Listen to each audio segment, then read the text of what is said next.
Hi, I'm Matt from Heroic Tactics. Today we're playing a 300-point back to No Man's Land game. It's DC only, and it's like I started playing with No Man's Land, so it gives me the opportunity to go back to pieces that, like, you know, what I started off with. So it's very nostalgic for me, and then I kind of know what I'm doing now, so it kind of gives me the opportunity to correct mistakes that I had back in the past. So, of course, being a giant Batman nerd, I'm playing a Batman family team.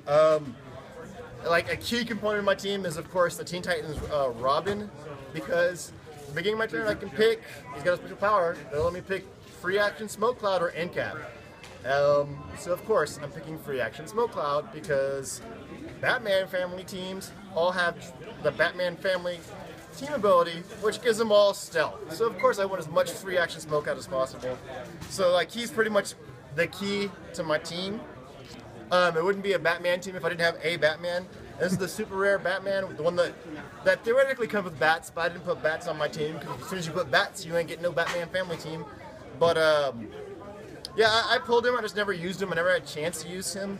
I also have never had a chance to use the Prime version of him, and I actually paid a lot of money for that Prime, so it's kind of, I need to get off my booty and use that one. But I picked this one as opposed to the 100-point Batman, the 001, because this one's got movement attack, he's got outwit on his opening click.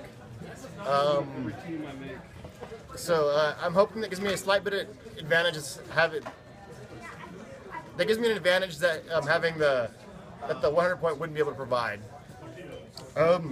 Next up is one of my favorite pieces ever, and that is the Helena Bertinelli Batgirl, and man, she is so sick. She's got charge, flurry, plasticity, starting off, and you know, and then she gets, like, her second click, she gets this power where she gets free action end cap or free action force blast. So I'm totally, yeah, she's a beast. And for 67 points, dude, she's insane for 67 points. It's not even funny how good she is for 67 points. Like, I'm gushing. I'm like, I love her a lot. She goes on any Batman family team I play. Finishing up my team is the Bat Cycle. It's just a cheap taxi to get my people around. He's got that great power where he can put out Smoke Cloud as long as it goes into, starts in an area he drove through. So it's just the extra Smoke Cloud that I need to get smoking. And you know, see where it goes. I'm using a full Bat Belt. I'm putting it on Batman because it's appropriate, and I like my appropriate teams. And then I'm filling the rest of my team off with the Batman Family ATA, giving willpower to anybody that's within 8 squares of Batman. So that's and a bonus to attack. Bonus to speed and range if they're not within 8 squares of Batman. So there's those neat little things that could work out for me. I'm a little bit underbuilt. I'm actually 15 points underbuilt, so I'm hoping I don't end up regretting that. But we'll see how we go. So how did I do? I went 3-0. My first 2 games were against ranged people, so my free action Smoke Cloud with a bunch of stealthy characters were very unfair. It was crazy. My first opponent had a cop car. So like I had to kill that really fast, and luckily I did, because I got onto that. Batman rolled onto the +2 exploit weakness on the belt, so I was able to whack it for 5, and then follow up with 2 flurries from Batgirl, and then Robin finished it up. So I got really lucky there. My second match was against Abracadabra. And at one point, I missed him with all of my characters, so he had turned all my characters into puppets. That thing was really hard.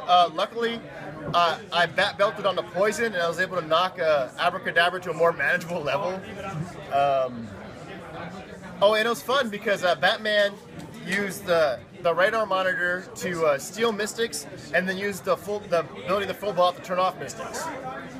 My next match was my hardest match. It was crazy. I was up against a Jonah Hex and then a World's Finest duo as a team, and it was really scary. I knew I had to do something because that World's Finest has Superman ability, the Superman team ability, which of course murders my stealth. So like, first thing I did was I used Batman to copy the Superman team ability, and then position a little bit, and then finally I just threw him all up on the World's Finest.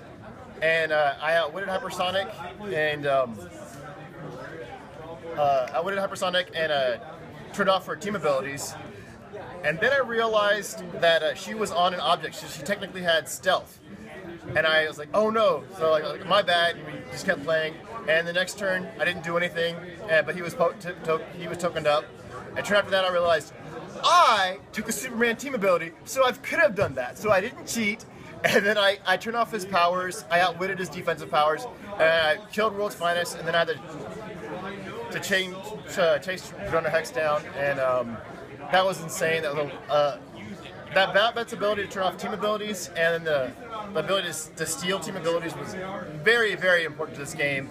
I would have totally lost if I did not steal the Superman team ability and turn off their Superman team abilities. And I also got really lucky too because he was going to break away with Leap Climb and then land next to Jonah Hex. Jonah Hex was going to pop up that Arkham and Healer. And when I busted up the duo pretty badly, and he rolled a 1. The one thing that he couldn't have broken away with. So like that was super luck on my part.